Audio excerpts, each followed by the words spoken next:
चलिए, आज बात करते हैं एक ऐसी किताब की जो शायद जिंदगी को देखने का नजरिया ही बदल दे। The courage to be disliked. Ichiro Kishimi और फुमीटा के कोगा की ये किताब कुछ ऐसे आइडियाज सामने रखती है जो हमें अंदर तक सोचने पर मजबूर कर देते हैं। तो शुरुआत एक बहुत ही सीधे लेकिन उतने ही गहरे सवाल से करते हैं। आखिर हमारी खुशी का कंट्रोल किसके हाथ में है? क्या ये हमारे हालात तय करते हैं, दूसरे लोग तय करते हैं, या कोई और? ये किताब हमें एडलेरियन साइकोलॉजी की एक जबरदस्त सोच से मिलाती है। वो ये कि हमारा अतीत हमें कंट्रोल नहीं करता। देखिए, खुशी कोई ऐसी चीज नहीं है जो किसी दिन मिल जाएगी, बल्कि ये एक फैसला है, एक चुनाव है जो हम इसी पल यहीं पर करते हैं। ठीक है, तो इस आइडिया में थोड़ा और गहरा उतरते हैं। इसके लिए सबसे पहले हमें अपनी सोच का एक बहुत ही बेसिक तरीका बदलना होगा। मतलब कारण और प्रभाव वाली सोच से हटकर अपने लक्ष्यों के बारे में सोचना शुरू करना होगा। हम में से ज्यादातर लोग ऐसे ही तो सोचते हैं ना कि भाई, मेरे साथ बचपन में ऐसा हुआ इसलिए मैं आज ऐसा हूं। मतलब हमारा अतीत हमारी आज की कहानी लिखता है। हमारे पुराने अनुभव ही तय करते हैं कि हम आज क्या हैं। लेकिन एडलर की साइकोलॉजी इस पूरी सोच को यूं समझिए कि सिर के बल खड़ा कर देती है। वो ये कहती है कि हमारे आज के काम हमारे अतीत से नहीं बल्कि हमारे आने वाले लक्ष्यों से तय होते हैं। और जब हम इन दोनों नजरियों को आमने सामने रखते हैं तो फर्क देखकर हैरानी होती है। और ये देखिए, ये स्लाइड इस फर्क को बिल्कुल साफ कर देती है। एक सोच वो है जो हमें अतीत की जंजीरों में जकड़े रखती है, और दूसरी वो जो हमें हमारे लक्ष्यों की ताकत से आज़ाद करती है। और चुनाव पूरी तरह हमारा है। तो बात यह है कि हम अपने अतीत को बदल तो नहीं सकते, ये सच है, लेकिन हम उसे देखने का मतलब जरूर बदल सकते हैं। चलिए, इसे एक असली जिंदगी के उदाहरण से समझते हैं। यहाँ एक बहुत ही क्लासिक उदाहरण है। मान लीजिए कोई नया बिजनेस शुरू करने से डर रहा है क्योंकि बचपन में कभी फेल हुआ था। यहां अतीत की वो असफलता असल में कोई दीवार नहीं है, बल्कि वो आज मेहनत करने की जिम्मेदारी से बचने का एक बढ़िया बहाना बन गई है। मतलब हम डर को एक ढाल की तरह इस्तेमाल कर रहे हैं। अच्छा, अब एक और क्रांतिकारी विचार के लिए तैयार हो जाइए। ये किताब कहती है कि हमारी लगभग हर परेशानी, हर दुख की जड़ कहीं ना कहीं हमारे आपसी रिश्तों में ही छिपी होती है। होता यह है कि हम अक्सर दूसरों की नज़रों में अच्छा बनने के जाल में फंस जाते हैं।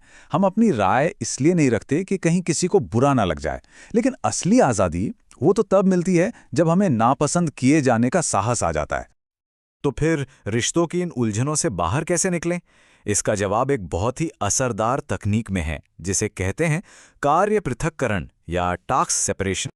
खुशी का राज बहुत सीधा सा है। सिर्फ उस पर ध्यान दें जो हमारे कंट्रोल में है, यानी हमारे अपने काम, हमारे अपने फैसले। और जो हमारे कंट्रोल में नहीं है, जैसे कि दूसरे हमारे बारे में क्या सोचते हैं, उसे छोड़ दें। वो उनका काम है, हमारा नहीं। और ये बात माता पिता और बच्चों जैसे करीबी रिश्तों पर भी 100% लागू होती है। पढ़ाई करना बच्चे का काम है, माँ बाप का काम है उसे सपोर्ट देना। जब हम दूसरों के काम को कंट्रोल करने की कोशिश करते हैं तो नतीजा सिर्फ झुंझुलाहट और निराशा ही होता है। हम सब कभी ना कभी तो खुद को दूसरों से कम महसूस करते ही हैं, है ना? लेकिन एडलर के पास इस भावना को देखने का एक बिल्कुल नया और बहुत शक्तिशाली तरीका है। यहाँ एक बहुत ही बारीक लेकिन बेहद जरूरी फर्क समझना होगा। एक होती है हीनता की भावना जो हमें बेहतर बनने के लिए मोटिवेट करती है, और दूसरी तरफ है हीनता ग्रंथि जो हमें हार मानकर बैठ जाने का एक बहाना दे देती है। तो यहां से जो सीखने वाली बात है वो ये है कि दूसरों की सफलता को अपनी कमी की तरह देखने के बजाय उसे प्रेरणा का एक जरिया बनाएं। अपनी तुलना को अपनी तरक्की का ईंधन बना लें। और ये सारे आइडियाज हमें एडलेरियन साइकोलॉजी के सबसे ऊंचे मकसद तक ले जाते हैं, और वो है एक समुदाय का हिस्सा महसूस करना और उसमें अपना योगदान देना। असली खुशी तब मिलती है जब हमें ये महसूस होता है कि हम दूसरों के लिए उपयोगी हैं, कि हमारा होना किसी के काम आ रहा है। जब हम एक बड़े समाज का हिस्सा बनकर योगदान देते हैं, तभी हमें अपने होने का असली मूल्य समझ आता है। ये बस सोच बदलने की बात है। मुझे इससे क्या मिलेगा, इस सवाल से हटकर मैं इसमें क्या योगदान दे सकता हूं पर ध्यान लगाना है। यही सारा खेल है। और यही इस किताब की शायद सबसे बड़ी सीख है। हमारा मूल्य, हमारी वैल्यू इस बात पर निर्भर नहीं करती कि दूसरे हमारे बारे में क्या सोचते हैं। हम अपना मूल्य खुद बनाते हैं, दूसरों की जिंदगी में छोटा सा ही सही पर एक योगदान देकर।